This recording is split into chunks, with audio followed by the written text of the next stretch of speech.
There's a lot of really smart, capable people stuck right now, and it's not for the reason that they think. The economy isn't what's actually slowing you down. Your body is. Right? I know how this sounds. Prices are up. Deals are taking longer. Every headline's designed to make the ground feel like it's moving under your feet. And I get it, but the market doesn't create your results.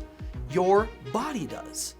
And right now, a lot of high performers are frozen. Not because opportunities disappeared, but because something in their body doesn't feel safe enough to move. So let's get into it. Here's what's actually happening. Costs keep compounding. Gas, shipping, food services. And for most people, income isn't catching up. And this creates a very specific kind of pressure. It's not, I'm broke. It's not, everything's crashing. It's quieter than that. It's the constant what if running in the back of your head. Every purchase becomes a little decision, and every investment comes with a question mark, with this uncertainty of what could happen. And that drain, that compounding friction, is quietly moving people from expansion into seclusion, into protection. See, expansion looks like invest and grow and take risks and move, and protection looks like save, hold, wait for a better signal. So the problem isn't which one you're in. The problem is most people don't even notice that they've switched. They think they're being strategic. They're actually scared. Now, layer a slowing economy on top of all that, and it gets worse because this isn't a crash. It's a stall. And stalls are actually harder on people than crashes. See, in a crash, you know what's happening. You react, you adapt. In a stall, the signals are mixed. Hiring slows but doesn't stop. Deals take longer but still close, and clients hesitate but they don't disappear. And that mixed signal creates something crashes never do: paralysis. So people start asking, is this a bad time to invest? Should I wait? What if things get worse? And here's the kicker: the real cost of that question isn't a delayed decision, it's a delayed identity. Every time you hesitate when you should move, you're not just losing time. You're rehearsing a story in your body that says, I'm not someone who moves under pressure. And your body remembers that. You see, most people think that the economy is creating pressure and that the pressure is creating hesitation, but that's not actually what's happening. The economy is activating a pattern that was already in your body long before this market existed. You see, your cells don't just carry your biology, they carry your history. And every experience you've had with scarcity or instability or things not working out, that data is stored in what's called cellular memory. And when your environment starts sending signals that rhyme with those old moments, your body doesn't think, it responds. And that response is what you're calling hesitation. It's not hesitation. It's an allergy to success lighting up. So two people can look at the same exact economy and have completely different internal experiences. One sees uncertainty and feels activated, opportunity, room to move, while everybody else freezes. The other sees the same and feels constriction, threat, retreat, a voice that says not yet. Same economy, same experience, different response. See, the people winning right now, not in spite of the economy, but through it, they're not smarter than you. They don't have better information. They don't have some like secret angle. That's no longer allergic to uncertainty. They've done the work to stop reacting to the external signals and start moving from internal alignment. That's it. So back when I was a massage therapist, I was making $13,500 a year. And there was this moment that the first time I ever tried to make an offer more than $500, I froze. And it was a physical freezing. Like my hands started to shake and I couldn't even hold the ideas in my head. Fear hit my body and I couldn't get the words out of my mouth. I literally just sat there watching the person walk away as I was rehearsing the things in my head, but it couldn't come out of my mouth. And see, what was so crazy about it, it wasn't that I didn't know what to say. I had already helped people, I had testimonials, I was really good at my work, and I knew, and she even said that it was a great experience.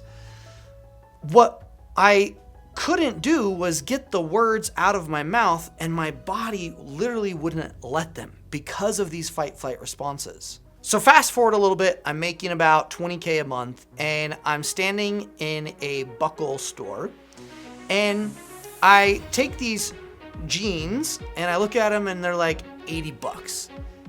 And it was as if it was as if I needed to make an offer to somebody to take their money. And I thought about that and I saw the price. And I grew up shopping at thrift stores. So I would spend maybe $5, $10 on a pair of jeans.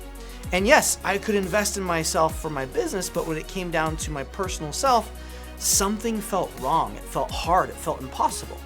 And I set the jeans down and my wife looks at me and she's like, you made 20 grand this month. What are you doing? And I didn't have an answer because the number in my bank account had changed, but my body hadn't. My body was still the kid who couldn't afford the jeans. My body was still the guy binging on the $2 Taco Bells, right? So that's what this is. You can have the strategy, you can have the skills, you can have the money sitting right there in your account.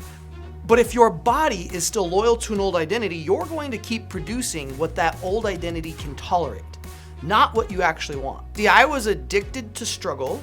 I was allergic to success. And once I learned how to align that out of my body, I went from 0 to 6 figures in less than 7 months. And it wasn't because I got smarter, because my body finally felt safe holding on to more. An example of this is I worked with a guy named Damien. And Damien is sharp, he's a coach, he'd been in multiple programs. He had somewhere between $25,000 and $30,000 worth of recorded sales conversations just sitting on a hard drive. Already done, already paid for. He knew exactly what he was supposed to do with them. And yet for 15 to 20 years, he couldn't act on it, didn't move. And this is 15 to 20 years of watching yourselves not doing the thing that you know you're supposed to do. He knew what he was supposed to do with those. He wanted it. It was on his to-do list. Have you ever lived in that space where you're going to bed every night with the same unfinished thing following you around? Kind of like when you pick something up and then you put it back down and you swear tomorrow's going to be different. And tomorrow shows up exactly the same. That's not because you're lazy. That's not undisciplined. That's a physical body reaction in protection mode. And it does more harm than help. It hurts because part of you knows what's inside of you. You know what's possible, and you're watching yourself refuse to reach for it. Damien told me later, Tyler, in the other programs, I knew what to do. You couldn't get me to do it if I had a gun to my head. He wasn't confused. He wasn't confronted with something in his body, and he was a high achiever. It wasn't like he was lazy. He had been running, though, for 2 decades from this. You see, as simple as something like this seems, this isn't a strategy problem. It's not. This is a body that learned a long time ago being seen was dangerous, that being rejected would hurt more than it could handle, and that putting yourself out there came with a cost that the system wasn't willing to pay, or that success could be painful or sacrifice your family. And every new program that he bought was just teaching the same scared body new tactics to not use. So we took him through what's called the cellular alignment technique, and it went down to rejection. That's it. One pattern, 15 to 20 years of it, gone in minutes.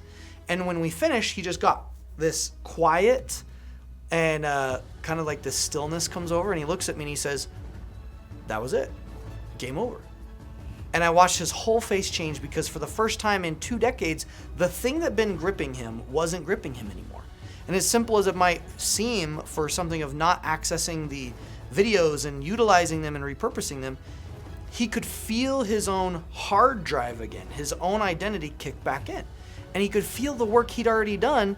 Now he knew that he could actually do it. He could reach for it. He could go implement the things that he was putting off for years. So same economy, same hard drive, same recordings, different body.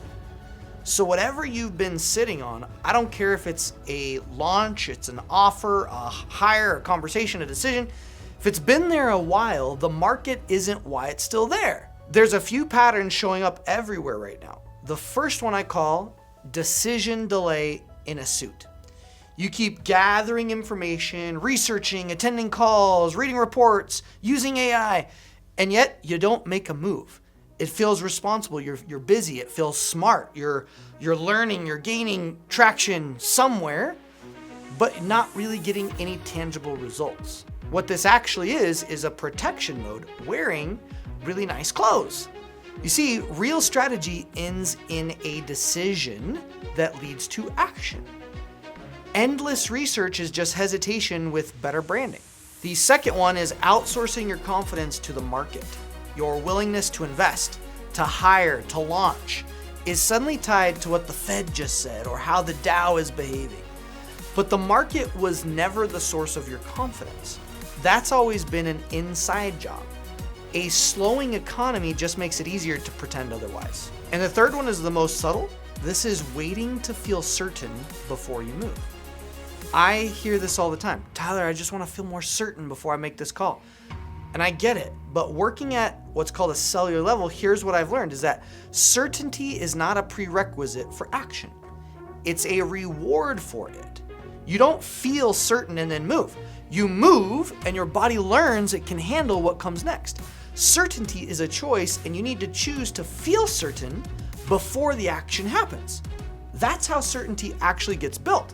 So where in your life or your business are you waiting for outside conditions to stabilize before you give yourself permission to go all in?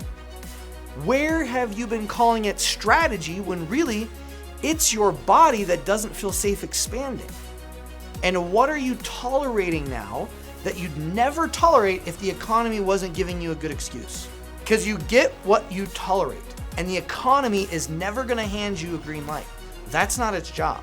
So the people who look back on this season and say, that's when everything changed for me, they're not going to say it was because the market recovered.